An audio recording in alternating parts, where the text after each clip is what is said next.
Episode 15 of the State of the Old Republic podcast was originally recorded on December 5th, 2016.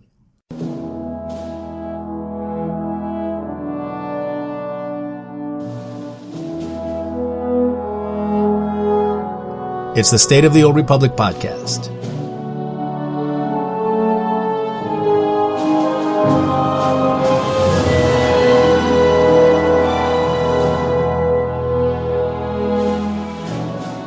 This week, after much hype and anticipation, Knights of the Eternal Throne finally arrives.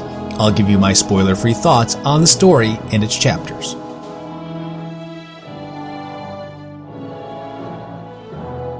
Also this week, I'll talk about Eternal Throne's second act, namely Galactic Command.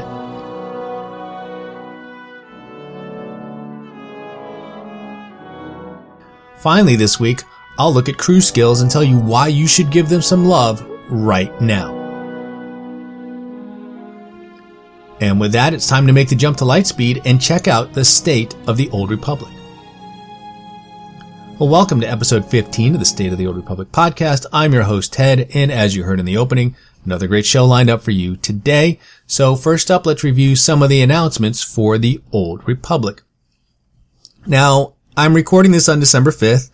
It's Monday, and of course Tuesday is reset day, so depending on when you're listening to this event may or may not still be going on, but I'm talking about the Cartel Market 50% off collection unlocks sale, so as of Monday the 5th, it's still going on. You can still take advantage of it.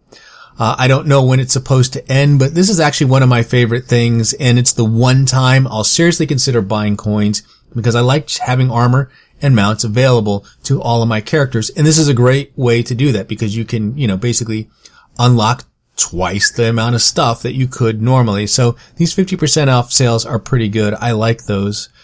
So it's going on. Hopefully it's not over, but it will have to end sometime. Also, there is a character transfer sale happening. Transfers are 90 cartel coins down from 1,000. And I believe this is going to end sometime in January. I want to say the 18th. I haven't really checked the date for sure, but I'm pretty sure I heard them mention that this would be going on until sometime in January. So if you've been waiting to shuffle some of your characters around, now is the time. And then finally for the announcements, we have the SWTOR 5-year anniversary and Life Day events coming. Now, I haven't seen the exact date for Life Day. I'm going to guess it will coincide with the 5th anniversary event, which is going to start on December 13th. If not, then maybe a Life Day would start earlier. They certainly wouldn't want to start it after that. So I'm going to guess Life Day is going to start on the 13th, but who knows, maybe it'll be, on December 6th as well, which would be nice. But as far as the 5th anniversary event is concerned, there's going to be a vendor on the fleet. And it's going to sell you some stuff that will cost you about 1 credit. There's going to be a Senya Holo Trainer. So those of you who didn't happen to play McKeb and get the Dr. Ogrub skill trainer, they are now offering you a portable Holo Trainer. So if you're leveling up your characters, you can easily train up and get skills out in the field. So it's pretty handy. I always carry mine when I'm up and around leveling. So this one will be of Senya.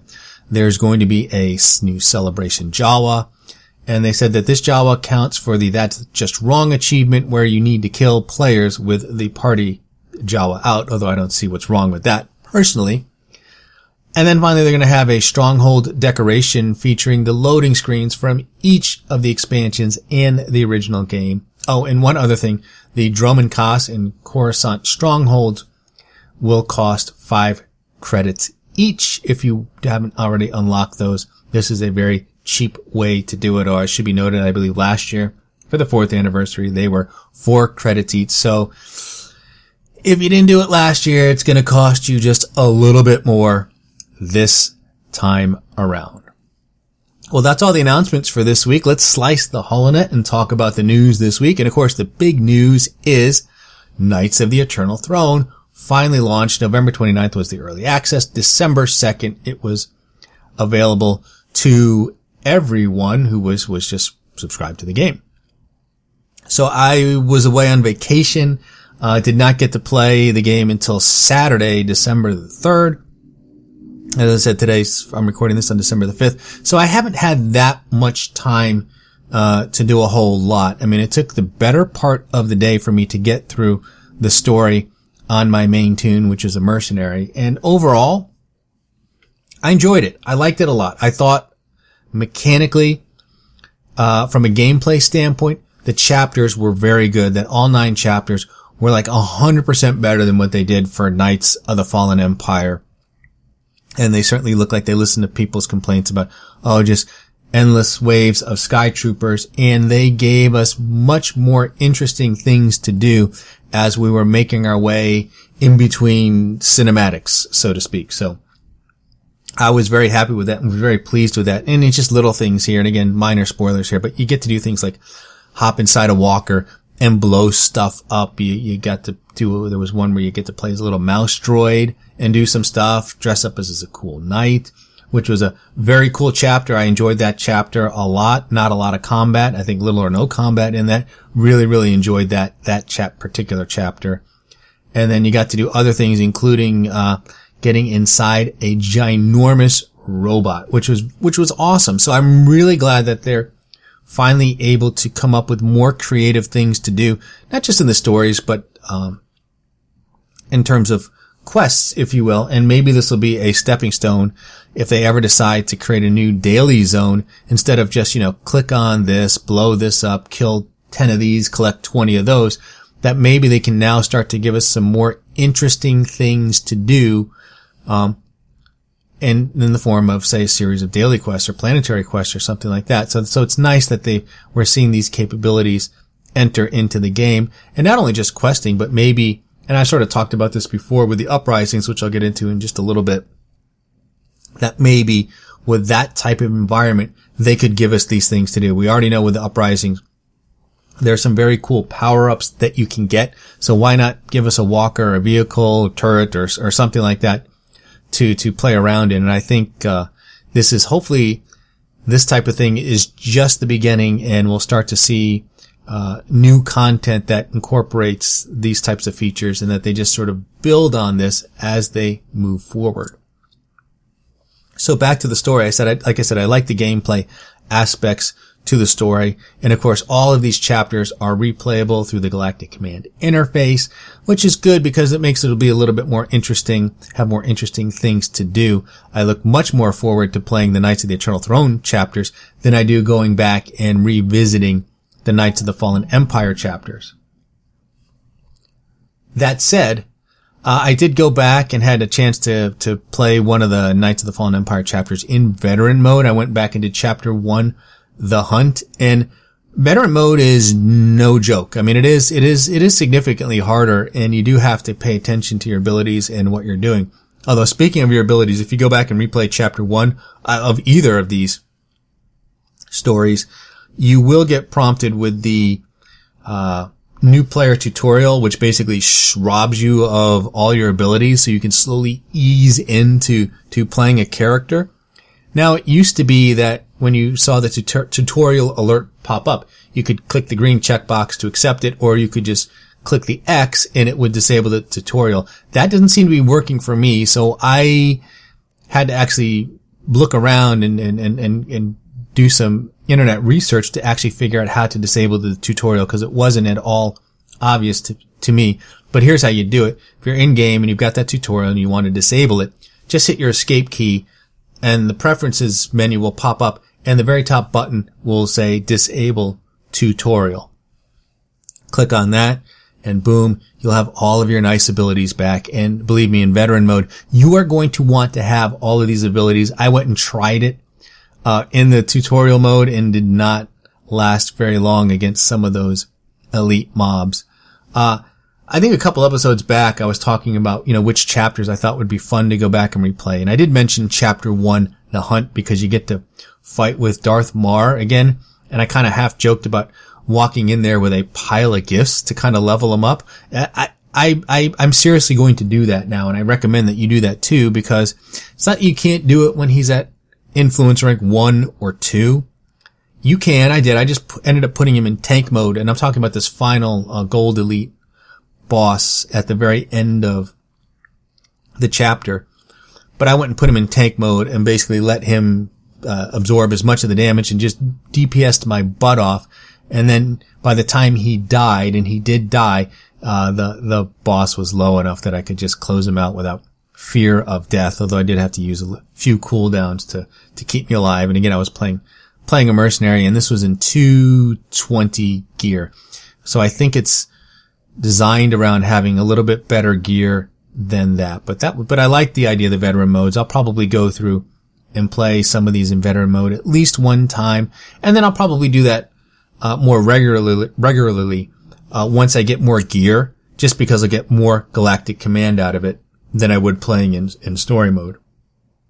Now, as for the story itself, I liked it. I liked Knights of the Fallen Empire, and to that end, I liked the conclusion of this in Knights of the Eternal Throne.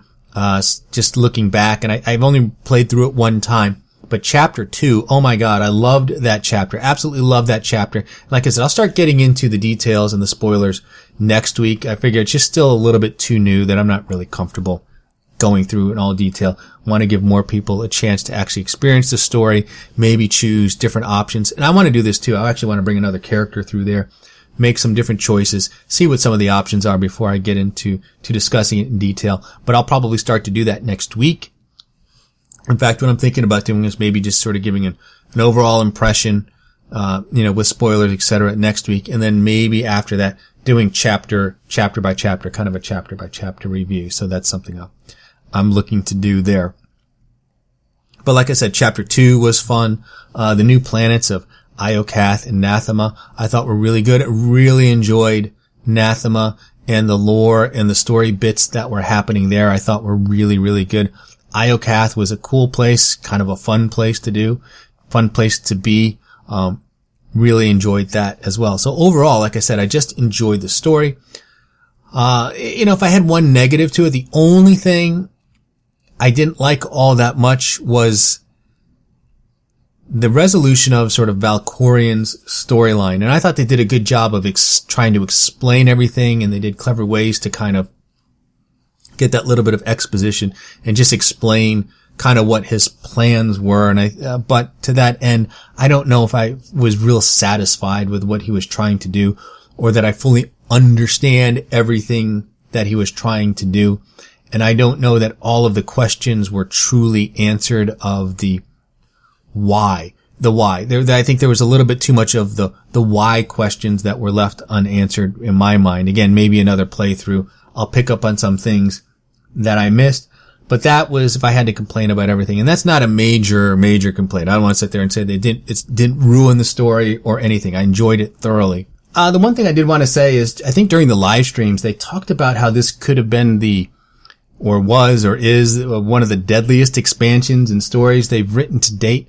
I don't know if it's because I'm just a really nice guy and tend to do some of the light side choices here, but I did not experience that at all. And I suppose looking back, I think there are probably instances where I could see several characters, just not making it all the way through the end. That was not my experience, which just wasn't to say it wasn't completely, everyone got through unscathed. That was not the case, but this was, the body bags, as far as story characters go, were not piling up at all on my watch, at least on this playthrough. I've got some more dark side characters where I've made more of the evil choices, that I'm going to run through here. So I will get to see all of those options. But that was just, from one playthrough, was not all that deadly as far as my alliance was concerned here. So if you're worried about losing some of your main characters, there are choices in there that you can do where, you'll come out all right. It'll be okay. So overall, I guess that's as far as I want to go with the story today. Next week, I'll really dive into some of the details, some of the lore, some of the things that were going on. But overall, very, very much enjoyed it. And I thought the pacing and the length was actually pretty good. I don't know how it compared to my first playthrough of Knights of the Fallen Empire, which also had 9 chapters at release. It was probably around the same length of time, but it was good. It took me the better part of the day. on Saturday to actually get through everything. But then that was it, right? I got to the end and saw the story, had most of my questions answered, and that was it. It was over. It was done. There was nothing left to do except move on to what I refer to as Knights of the Eternal Throne's second act. And of course, that's, for lack of a better term, the end game, which is Galactic Command. It's Uprisings. And then it's all the stuff that we're used to doing too, right? Such as Operations and War Zones, Galactic Starfighter, Flashpoints. You know all the deal. And of course the Dark versus Light, which I haven't really had much of a chance to experience, which is to say, I'm making dark side options. I'm fighting for one side or the other, and I see the planetary alerts going up. And by the way, I play on Shadowlands, and as far as I can tell, it seems fairly balanced right now, where I see, the light and the dark kind of doing the seesawing a little bit. Although I have heard reports from people on other servers who are just saying, hey, that the one side just seems to dominate over and over and over again. So I don't know if some tweaks are incoming to try and balance things out. But at least on my Shadowlands server, it seems fairly balanced as far as I can tell. But that said, I haven't gone out and tried to find a group or kill any of the bosses. So I've just been watching that bar and one side win and the other side win. And that's all I've had time to do right now. So I haven't really delved into the Dark versus Light yet. As far as Uprisings go, I have done quite a few of the Uprisings. I like those. Those are great. I mean, I think that's a really nice addition to the game. They're really Flashpoint light, if you will. And they're fun. They're fast paced and they're short. A couple of them have been a little glitchy, but the boss fights aren't all that complicated. The trash is just one big AoE fest and everyone's kind of competing to see who can kill the most stuff, it seems like. And then you've got those power-ups that you can do, which are a lot of fun. So I'm enjoying the Uprisings. I think they're a wonderful addition to the game and a heck of a lot of fun. And that's probably where, like I said, I'm going to spend quite a bit of time jumping in those. And I haven't done them all yet. Like I said, I'll probably do some more as soon as I'm done here today and knock a few more of those out. But I think the Uprisings have been pretty good. And I've only done them in story mode. Once I get a little bit more gear, get a little bit more familiar with the fights, then I'll start jumping into veteran mode for that. But for the most part, the groups I've been in have been pretty good. I've just been doing random groups, not going in with pre-mades or anything like that. And everyone's been pretty good. People seem relatively understanding that, hey, this is like everybody's first time in here. In fact, the only thing I find annoying is that, you log in there with a random group and everyone just stands there for like 2 minutes and nobody wants to move. No one wants to be the one to take the lead and take the point. And that will certainly change, but it's sort of funny. I noticed that. And I'm usually the one just, I log in and once I see everyone's there, I just start running and then I laugh as everyone, starts falling in behind and then it settles in and we just go and kill stuff and blow stuff up. So these are pretty good. I think Uprisings are good. I'd like to see more of these, and I think they will add more of these.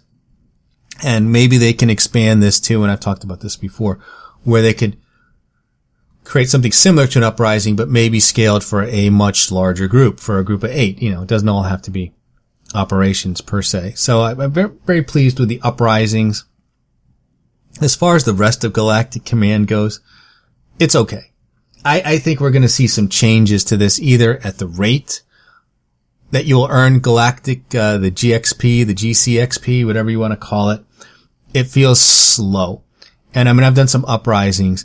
I replayed a chapter. I've done some of the planetary quests, which, by the way, very, very lucky. This is something that happened to me on Sunday morning. Now, it wasn't the bonus event, but I thought I would give it a try, and I clicked on one of the planetary quest things inside the Galactic Command UI, and CZ98 popped up. So I went there, and then I arrived at the planet, picked up a bunch of quests, and the population was really small. I think there was like maybe myself and one other person from my faction there. So I basically had the run of the place, which made completing the quest very easy. But I don't know if you remember, there is a mount, Dessler, that you can get from an NPC, and it's a rare spawn, and it's up on one of the areas, one of the little bridges there. And the way it works is there's usually a NPC there, Gold Elite. I think it's called the Dessler Assistant. And this is a placeholder. And what you do is if you see it, you kill it. And then I think the spawn time is anywhere between 4.5, maybe about 5 minutes. And then there's a small chance that instead of the Dessler Assistant spawning, this named NPC champion level, who I believe is Martinique Dessler, will spawn in its place. And then if you kill the named NPC, it has a 100% chance to drop them out. And of course, if you research this, you'll hear all these horror stories about people, just, selling their souls to sit there and farm days on end trying to get this NPC to spawn, etc. They miss their kids' birthdays, they skip work, whatever the case may be. So I thought I'd go up there and look, and I get there, and there, sitting there is, no, not that the named NPC, of course. That would be too much to ask for. But there was the Dessler Assistant. So I cleared out the area, and I said, well, I'm not going to sit here all day, but maybe I will just give 1 or 2 goes. I wanted to be careful because once you start down that path, it's sometimes hard, at least for me, to pull myself away. And before you know it, I will be there all day, and that's all I'll be doing. But, so I killed it, and lo and behold, 5 minutes later, who should pop up but the Martinique Dessler, the mob. I could not believe my luck, so I killed it right away. It's a very easy kill, and I got this giant green Dessler mount, which I actually don't really like, but it's just kind of cool to have. So I'll drive that around occasionally. I actually haven't used it yet because I don't know which character I want to give it to, but I'll give it to one of them. So that was my little good fortune story of the day. So that's probably the one good thing that's come out of Galactic Command so far, is it forced me to go back down to CZ98, and I walked away with this cool, rare little mount. But other than that, Galactic Command's a grind. It is undoubtedly a grind. You have to, and just to get to rank 300, I don't know how long it's going to take me. I don't really have a good assessment yet because I haven't really had a good full day of sort of being level 70 and being at the end game stage to really flesh out how long this is going to take. But I feel like this is going to take a while. I think my Galactic Command rank is 9 or 10. So I'm still in the early stages. I'm still at that first tier of gear, which means I've gotten about 10 crates. And so far I've gotten 1 piece of set gear, I think a helmet with the set bonus on it. And I think I've got a pair of bracers that were also like 2 item rating 230. But everything else has been more or less junk. And I haven't disintegrated a lot, but mostly cosmetic pieces, which are sitting in my stash. And things of that nature. Not a lot of companion gifts and other things, but so it's slow going. So I guess in the sense of, 10 command levels, 2 upgrades so far, which I haven't even bothered to equip, haven't needed to equip them yet. I'm still just running around in my 220 gear at the moment.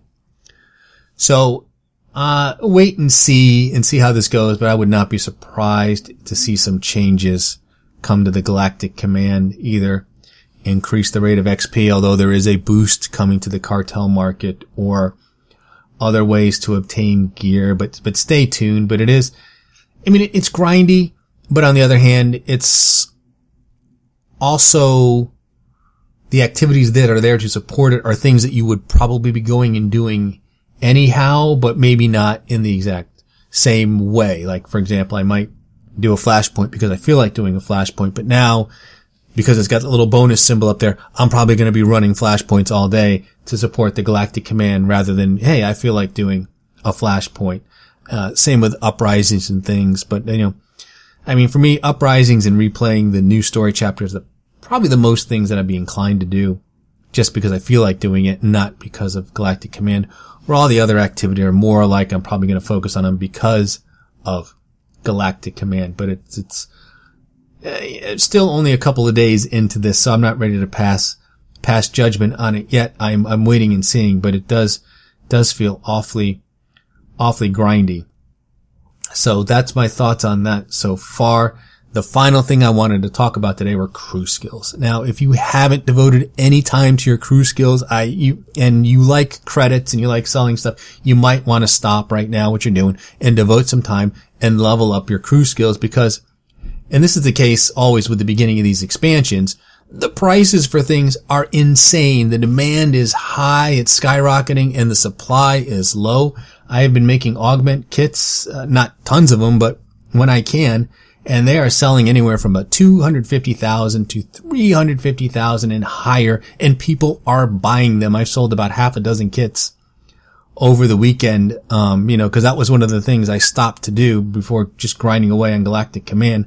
I did level up my synth weaving on a character, got some of my gathering, crew skills up to speed, and so I could jump in and start making augment kits, and it is paying off initially so far. Now, the good news with crew skills this time around is they really haven't changed at all since Knights of the Fallen Empire, at least as far as the consumables go, and those are the things like your stims, your adrenals, your augments, and your augment kits, and like I said, those are the consumable items that people just have a constant need for, and I think sell very, very well. And it's basically exactly the same as it was in Knights of the Fallen Empire, only now you have to do it with these new grade 10 mats. But here's the thing with the grade 10 mats, if you've read the patch notes, then you know that the farming nodes for these are in the exact same place as the grade 9. Yes, so if you need grade 10 materials, you're going to go get them the exact same way, the exact same place that you got your grade 9 materials. So if you need crystals and just want to go out and farm them yourselves, crystals and biomats, you're still going to want to go to the Endless Swamp, and that's where you're going to find your grade 10 mats. Now, of course, since it's the beginning of the expansion, everybody is out there doing it. So you might go to the swamp, and it may not feel that crowded, and I've done this a couple of times, but you're going to be like, you can't find any nodes, right? And you think, oh, maybe it's bugged or something. No, there's just lots of people out there trying to farm these mats and not necessarily do it through the crew skill missions per se. So the way I make my augment kits is I do it a combination, use multiple tunes for this, but I use a synth weaver to craft the kits. I use biochem to get the augment components. Of course, you're going to need slicing on a tune to get that slicing component. I think it's called a discombobulator or something like that. And then you're going to need another prototype quality. And in the case of synth weaving, it's Underworld cloth, so it comes from Underworld trading, so you're going to need Underworld trading. And this is exactly the way it was in Knights of the Fallen Empire with the grade 9 stuff and the Mark 10, Mark 9, I should say, augment kits. And it's the same thing this time around. So if you want to go out and physically gather materials, Endless Swamp for crystals and biomats. Of course, Darvanis has grade 10 materials as well, and Breaktown for your metals and your, slicing, the slicing, crates are in Breaktown. So it's exactly the same as it was in the last expansion. And of course, you're going to be able to get some of these things out of the flashpoints, and even some of the NPCs in Uprisings are skinnable and so forth. So you can get some materials from there as well, but it's exactly the same number of materials needed to craft, the augment kits and the augments as well. So it's really just new materials. And it's not that hard to get up and running. It may take you a little bit of time to gather all of the materials. But like I said, right now, those augment kits, they're going for around 300,000, 250 to 300,000 on the low end. And of course, people are pricing them anywhere between, 4 or 5, I think 6 and 700,000. I don't know how high a price players are willing to pay to actually buy a kit, but I know they're willing to pay to like 250 for one. It's crazy. So, by the end of Knights of the Fallen Empire, the prices for these things were pretty low. We're talking, 55, anywhere between 55 and 70,000 on Shadowlands. So, this is a pretty big markup. I don't expect these prices to last at all. I would anticipate that they would end up falling to roughly around the same price point as we saw with the Mark 9 in Knights of the Fallen Empire. Maybe a little bit more because the crew skill missions cost a little more. Some of the parts that you have to buy, the crew skill mats, that you have to purchase, or you can get them with missions, but, are a little bit more expensive than their grade 9 counterparts. So you might see a slight bump in price. But right now, first week out of the gate. Everything is very expensive, so it'd be well worth it for you to stop what you're doing and put a little bit of time in leveling up your crew skills and creating things to sell. That's what I'm doing, and it's paying off so far. So I think that's going to be it for this week. Like I said, just talking about Knights of the Eternal Throne at a very high level. This time around, next week, I'll start getting into a lot more details. Once I get a lot more playtime in there, have maybe some more thoughts on Uprisings, and then start getting into some of the story details for the chapter in the story and give you my thoughts on what I thought about the story overall, plot points I liked, plot points I didn't like. And like I said, I'm very pleased with it overall, but didn't like everything, 100%. There were some things I didn't like about it. And I'm happy to share that with you. But other than that, that's it. So let's cue up the music and just say congratulations that you have managed to survive another half hour listening to episode 15 of the State of the Old Republic podcast. I'm your host, Ted, and I thank you for tuning in. You can find this podcast on iTunes, Stitcher, Google Play, YouTube, and Buzzsprout. You can also listen to the show directly from the show's site, which is currently sotorpodcast.com, and there is an RSS feed where you can subscribe to the podcast directly. If you have a question for the show, you can email me at sotorpodcast@gmail.com. You can also tweet your questions to @sotorpodcast, and be sure to follow us on Twitter to get the latest information on the podcast. Tune in next week for episode 16, and remember the Sith code, cake is a lie.